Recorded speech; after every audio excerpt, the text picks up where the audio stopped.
জাতের কথা বলবো না, জাতের কথা যদি বলি তো এখানে বিবাদ লেগে যাবে, জাতের কথা বলতে যাব না, ঠিক আছে? কিন্তু কথা হলো যে জাতকে নিয়ে তুই উছলেছিস লাফাইছিস এতটি, ওই জাতকে নিয়ে তুই লাফাইস না, না তো ওই জাতেরও লাফানিটা বন্ধ হয়ে যাবে আর তোরও লাফানি বন্ধ হয়ে যাবে। আমি জানি যে তোরা দুশ্মনের থেকেও বড় মনে করছিস, ঠিক আছে? কিন্তু দুশ্মনী করার আছে না তো সামনে থেকে কর, মুখের উপরে বল, মুখের উপরে বল আর সামনে থেকে কর, তবে ভাল লাগবে। তবে বুঝতে পারা যাবে তুই কতটা পানিতে আছিস আর আমি কতটা পানিতে আছি, তোকে দেখাতে পারবো, ঠিক আছে? পিঠ পিছে বলে কিছু হবে না, একে বললি ওকে বললি এই করে কিছু হবে না, সামনে বল দম থাকলে, ঠিক আছে?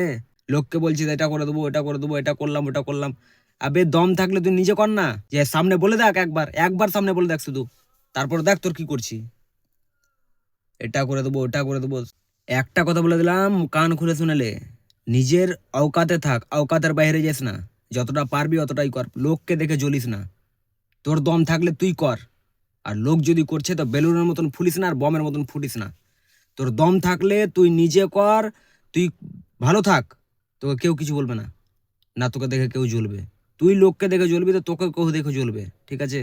ওই জন্য বলছি, বেলুনের মতন ফুলিস না আর বমের মতন ফুটিস না, আর পিঠ পিছে চুগলিগিরি করিস না, দম থাকলে মুখের সামনে বল, মুখের উপরে বলে দেখ, একবার একবার বলে দেখ, তারপরে দেখ তোর কি করি, ঠিক আছে?